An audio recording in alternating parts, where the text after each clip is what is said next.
अस्सलाम वालेकुम ख़वातीन और हज़रात। प्रोग्राम को शुरू करते हैं अल्लाह के बबरकत नाम से जो निहायत मेहरबान और रहम करने वाला है।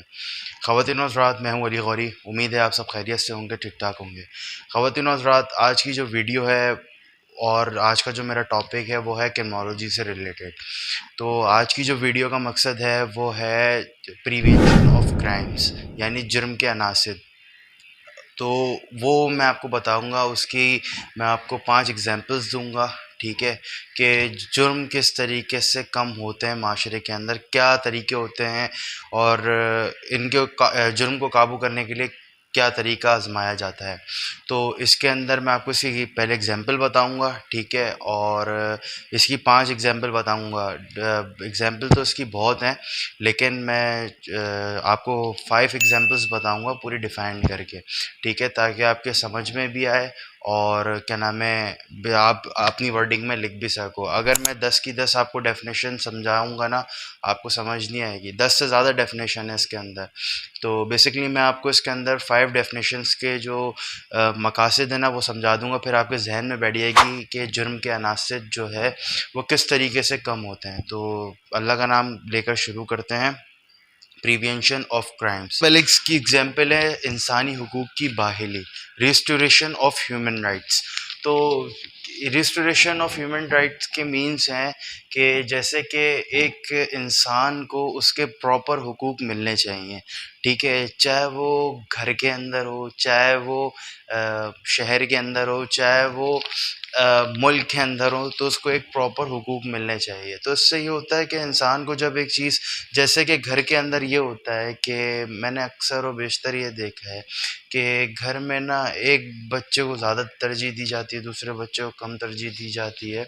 तो इसमें ये होता है कि क्या नाम है, वो समझता है यार मुझे मेरे हुकूक नहीं मिल रहे प्रॉपर वे में। हालांकि कोई फ़र्क नहीं हो रहा होता, बट एक बड़े छोटे की मिसाल होती है। लेकिन वही बात है कि उसको शऊर दिलाएं, उसको भी ये एहसास दिलाएं कि तुम्हें भी प्रॉपर हुकूक मिल रहे हैं, और इसी तरीके से एक सिटीज़न के हुकूक भी उसको प्रॉपर वे में मिलने चाहिए कि उसके लिए भी काफ़ी आसानियाँ होनी चाहिए। तो ये होती है रिस्टोरेशन ऑफ ह्यूमन राइट्स। और इसकी दूसरी एग्जांपल ये है रिलीजियस प्रीच, मजहबी तबलीग। इसकी दूसरी एग्जांपल है, यानी रिलीजियस प्रीच वो होती है मजहबी तबलीग के इंसान जो है ना वो अपना ज़्यादा टाइम दीनी तबलीग में लगाए। देखें, दीनी तबलीग में लगाने से ये होता है कि इंसान का जो जहन होता है ना वो दीन की तरफ ही मोटिवेट हो जाता है, यानी वो दीन की तरफ ही लग जाता है फिर। तो इससे ये होता है कि इंसान जो है ना वो जुर्म से काफ़ी दूर रहता है, ठीक है, गलत एक्टिविटीज़ में नहीं पड़ता। और मैंने आजकल देखा भी है कि क्या नाम है कि जितने नौजवान लड़के हैं, 21 साल 22 साल के लड़के, वो ज़्यादातर तबलीगों पे जा रहे हैं। और अच्छी बात है, जाना भी चाहिए कि इंसान अपने आप को आप एक क्या नाम है अल्लाह के काम में लगा रहे हैं। तो वही बात है ना कि अपने आप को वफ़ कर देना अल्लाह के लिए, तो आप इस चीज़ से फिर जुर्म से ना दूर रहते हैं, ठीक है, गलत एक्टिविटीज़ में नहीं पड़ते, बुरी सोबतों में नहीं पड़ते। तो ये काफ़ी अच्छी चीज़ होती है रिलीजियस प्रीच, जिसकी एक मैंने आपको इसकी दूसरी एग्जांपल बताई है। अच्छा जी, इसकी तीसरी एग्जांपल है एजुकेशन। एजुकेशन यानी आम तालीम, ठीक है। तो आम तालीम से मुराद ये है कि अपने बच्चों को आप प्रॉपर वे में तालीम दें, क्योंकि मैं तो आज के दौर में समझता हूँ, आज का दौर के अंदर अगर तालीम नहीं है तो कुछ भी नहीं है। तालीम मेन पॉइंट है, होता है हर चीज़ के अंदर, ठीक है। तालीम आपको शऊर देती है, तालीम आपको अच्छे बुरे में समझ देती है, तालीम आपकी हर जगह हेल्प करती है, चाहे जॉब में हो, चाहे किसी के हुकूक में हो, चाहे किसी भी, यानी आप एग्जाम्पल ले लो, जॉब के लिए भी आपको तालीम की ज़रूरत होती है। अगर आपको अच्छे ग्रेड पे लगना है, अच्छे किसी जगह पे बैठना है, जैसे कि आपको पीएमएस करना है, सीएसएस करना है, या कहीं पर एक बैंक में जॉब करनी है, तो आपने कम से कम भी आपने ग्रेजुएशन लाजमी करना है इसके अंदर। तो तालीम एक मेन चीज़ होती है। अगर मैं कहता हूँ कि अभी मैं देखता हूँ अक्सर घरों में कि वालिदैन जो है ना बच्चों को पढ़ाई की तरफ ज़्यादा सख्ती नहीं करते। मैं कहता हूँ पढ़ाई की तरफ ज़्यादा सख्ती करनी चाहिए। हमारे वालिदैन ने सख्ती करी थी हमारे ऊपर, तो हमें भी पढ़ाई से फिर लगाव हुआ था।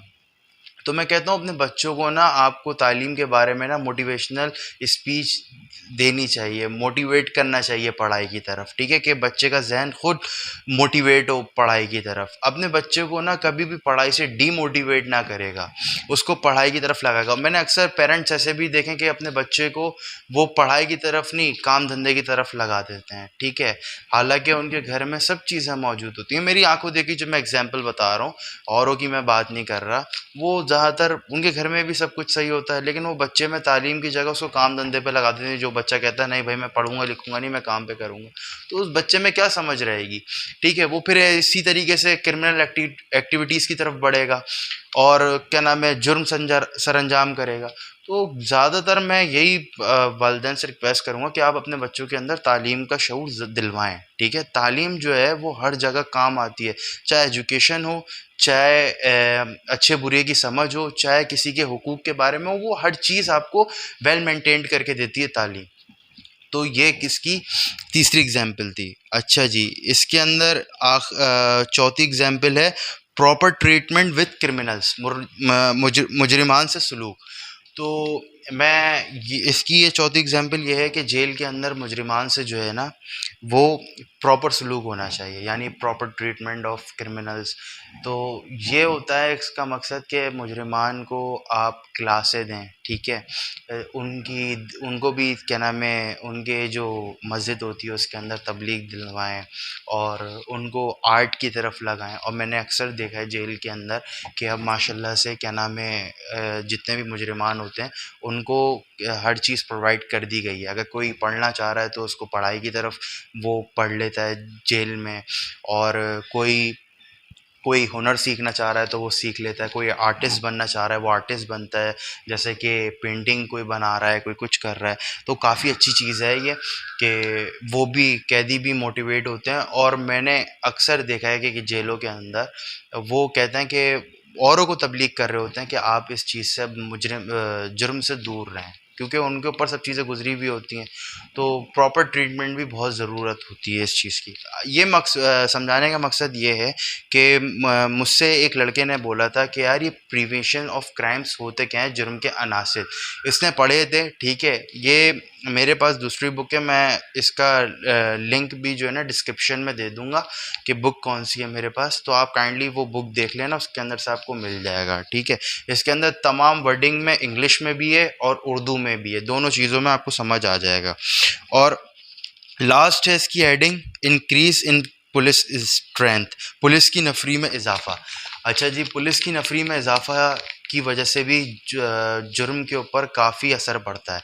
अगर पुलिस की नफरी ज़्यादा होती है तो जितने भी मुजरिमान हैं वो जुर्म करने से पहले 10 दफ़ा सोचते हैं। तो अब पुलिस की मैं कहता हूँ जब नफरी माशाल्लाह से अभी इतनी बिल्टअप हुई है, काफ़ी नफरी अभी आई है नई, और क्या नाम है इसकी वजह से भी क्या नाम है क्रिमिनल एक्टिविटीज़ में कमी आई है। तो यही होता है कि क्या नाम है अगर आप पुलिस की नफरी ज़्यादा होती है तो क्राइम रेट में बहुत फ़र्क आता है, बहुत फ़र्क आता है। तो क्या नाम है अभी माशाल्लाह से कितनी नफरी हुई है। और मैं ये कहूँगा कि इसके अंदर बाकायदा कि अगर पुलिस वाले इतनी ड्यूटी भी सरअंजाम करते हैं और रोडों पे 12-12 घंटे की ड्यूटियाँ करते हैं, तो मैं सिर्फ इस वीडियो के तवज्जुह से जितने भी क्या नाम है अफसराने वाला उनसे रिक्वेस्ट करूँगा कि पुलिस की तनख्वाहों के बारे में आप कुछ सोचें और उनको बेनिफिट्स भी दें, क्योंकि एक बंदा 12-12 घंटे की ड्यूटियां करता है। और ये हमारे सब्जेक्ट में भी था कि पुलिस की जो तनख्वाह होनी चाहिए वो ज़्यादा होनी चाहिए, ठीक है, ताकि एक बंदे का गुज़र बसर सही हो सके। आने वाला से ये रिक्वेस्ट करूँगा कि पुलिस की जितने भी अफसरान हैं और जितने भी हमारे देखते हैं अकाउंटेंट हैं, सब कुछ हैं, पुलिस की नफरी के अंदर इजाफ़ा इसी वजह से होता है, ठीक है। इससे जुर्म भी क्या नाम है कम होते हैं, ठीक है। और माशाल्लाह से अभी इतनी नफरी बढ़ती हुई है पुलिस के अंदर, और देखा भी है क्राइम रेशो में बहुत फ़र्क आया है, बहुत फ़र्क आया है। और मैं अफसरान से ये भी गुजारिश करूँगा कि पुलिस की जो तनख्वाह है उसके अंदर काइंडली थोड़ा इजाफा किया जाए, ताकि एक पुलिस वाला जो होता है बेचारा, एक कांस्टेबल जो है वो 12 घंटे की ड्यूटी सर अंजाम दे रहा होता है, कभी तो रेस्ट मिलता भी है उसको, कभी नहीं मिलता, तो इसके बारे में भी थोड़ा सोचें। तो मेन मकसद जो आपको समझाने का था वो ये हेडिंग्स थी, ठीक है, कि आपको ये जो जुर्म के अनासिर हैं, प्रिवेंशन ऑफ क्राइम्स, इनके बारे में सही समझ आ जाए। उम्मीद यही करता हूँ आपको समझ आया होगा। अगर कोई चीज़ समझ ना आई हो तो मुझे कमेंट में बता दीजिएगा, मैं इस चीज़ को दोबारा रिवीजन कर दूंगा। वैसे मुझे नहीं लगता कि मुझे रिवीजन करने की ज़रूरत पड़ेगी, क्योंकि मैंने काफ़ी आसानी से आपको समझाया, क्योंकि बस एक इसकी हेडिंग समझानी थी कि वो हेडिंग समझ आ जाए, और क्या नाम है, जो इसकी एग्जाम्पल्स थी वो भी मैंने काफ़ी ईजी करके आपको समझा दी हैं। और बाकी आप लोग अपना खुद दिमाग लगाओ कि किस किस वजह से जुर्म में कमी आ सकती है, ठीक है। मैं एक और मैं एग्जांपल आपको देता हूँ, ग्राउंड्स, खेल व तफरी, इससे भी क्या नाम है, जुर्म में काफ़ी कमी आ सकती है, ठीक है। और बाकी एग्जांपल्स आप अपने पास से बनाओ, अपना ब्रेन यूज़ करो उसके लिए, ठीक है। तो इसी के साथ अपने मेज़बान अली गौरी को दीजिए इजाज़त। अपना ख्याल रखिए। अल्लाह हाफ़िज़।